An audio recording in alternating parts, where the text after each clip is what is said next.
Urdu health for you کی جانب سے اپنے تمام ناظرین کو السلام علیکم اور خوش آمدید۔ دوستوں، آج ہم ایک نئی ویڈیو کے ساتھ آپ کی پیش خدمت حاضر ہیں۔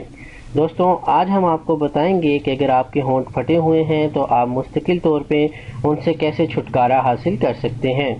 جی ہاں دوستوں، ہونٹوں کا پھٹا ہونا یا اس کا بدنما دکھنا، آج ہم آپ کو بتائیں گے کہ آپ اس سے کیسے مستقل طور پہ جان چھڑوا سکتے ہیں۔ دوستوں، ہمارا آج کا جو نسخہ ہے وہ بہت ہی آسان ہے، گھریلو ٹوٹکا ہے۔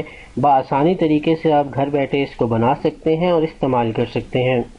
دوستوں، ہونٹوں کا پھٹنے کی اصل وجہ ہوتی ہے جلد کا خشک ہونا۔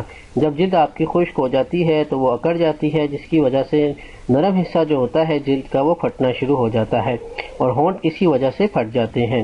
تو آج ہم آپ کو بتائیں گے جو ٹوٹکا، اس کے ذریعے آپ کی جو جلد ہے وہ نرم اور ملائم ہو جائے گی، ہونٹ خوبصورت دکھیں گے، نرم ہو جائیں گے، ملائم ہو جائیں گے اور اس کا پھٹنا مستقل طور پہ ختم ہو جائے گا۔ تو آئیے آج کے نسخے کی جانب چلتے ہیں۔ دوستوں، جیسا کہ آپ اسکرین پہ دیکھ رہے ہیں کہ میں نے ملائی لی ہے۔ جب بھی آپ دودھ ابالتے ہیں تو اس کو جب ٹھنڈا کرتے ہیں تو اس کے اوپر فیٹس آ جاتے ہیں، یعنی کہ ملائی آ جاتی ہے، تو اس کو آپ نے دودھ سے الگ کر لینا ہے، یعنی کہ اس ملائی کو آپ نے دودھ سے اتار لینا ہے اور روزانہ رات کو سوتے وقت اپنی انگلی کے ذریعے اسے اپنے ہونٹوں پر لگا لینا ہے۔ لگانے کے بعد آپ نے سو جانا ہے۔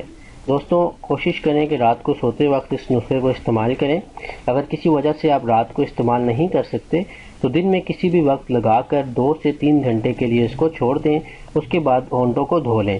اچھے طریقے سے دھو لیں تو آپ دیکھیں گے کہ آپ کے ہونٹوں کا جو پھٹا پن ہے وہ مستقل طور پہ ختم ہو جائے گا، یہ خوبصورت ہو جائیں گے، نرم اور ملائم ہو جائیں گے اور پہلے سے زیادہ خوبصورت دکھیں گے۔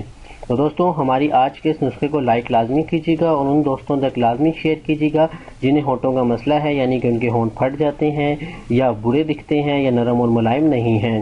تو دوستوں، امید کرتا ہوں کہ آج کی ویڈیو آپ کو پسند آئے گی۔ پسند آئے تو لائک لازمی کیجیے گا اور ہمارے channel Urdu health for you کو لازمی سبسکرائب کیجیے گا۔ بہت شکریہ، اللہ حافظ۔